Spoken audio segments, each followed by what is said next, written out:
मित्रांनो, आज आपण पाहणार आहोत टीआरपीची संपूर्ण यादी आणि कोण कोणावर पडलं भारी. छोट्या पडद्यावरील मालिकांची लोकप्रियता ही दर आठवड्याला येणाऱ्या टीआरपीच्या आकडेवारीवरून ठरवली जाते. गेली 3 वर्ष टीआरपी मध्ये सायली अर्जुनची ठरलं तर मग मालिका अधिराज्य गाजवत असल्याचं पाहायला मिळत आहे. 14 डिसेंबर ते 20 डिसेंबर या आठवड्याचा टीआरपी BARC इंडियाने नुकताच जाहीर केला आहे. यामध्ये सुद्धा नेहमीप्रमाणे ठरलं तर मग पहिल्या स्थानावर आहे, तर दुसऱ्या स्थानावर अर्णव ईश्वरीची तू ही रे माझा मितवा ही मालिका आहे. मात्र यानंतर तिसऱ्या क्रमांकापासून टीआरपीच्या यादीत मोठा उलटफेर झाल्याचं पाहायला मिळत आहे. झी मराठीच्या कमळी या मालिकेने टीआरपीच्या यादीत थेट तिसऱ्या स्थानी झेप घेतली आहे. हे या मालिकेचं खूप मोठं यश आहे. नशीबवान आणि कमळी या दोघांमध्ये स्लॉट लीडर कोण ठरणार याबद्दल प्रेक्षकांच्या मनात उत्सुकता निर्माण झाली होती. मात्र या दोन्ही मालिकांना गेल्या आठवड्यात समान टीआरपी मिळाला आहे.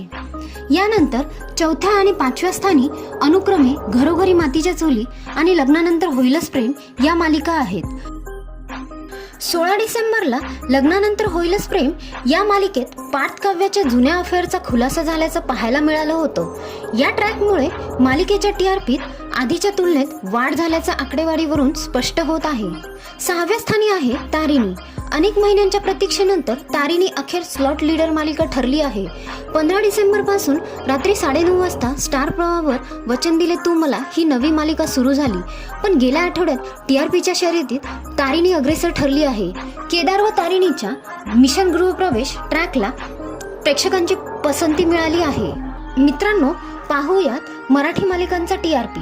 ठरलं तर मग 5.1, तू ही रे माझा मितवा 4.3, तिसऱ्या क्रमांकावर कमळी 4.1 आणि नशीबवान 4.1, चौथ्या क्रमांकावर घरोघरी मातीच्या चुली 3.9, 5व्या क्रमांकावर आहे लग्नानंतर होईलच प्रेम 3.8, 6व्या क्रमांकावर तारिणी 3.7, 7व्या क्रमांकावर विण दोघातलीही तुटेना 3.5, 8व्या क्रमांकावर लक्ष्मी निवास 3.4 आणि वचन दिले तू मला 3.4, 9 देवमाणूस 3.1, 10 येड लागलं प्रेमाचं 2.9.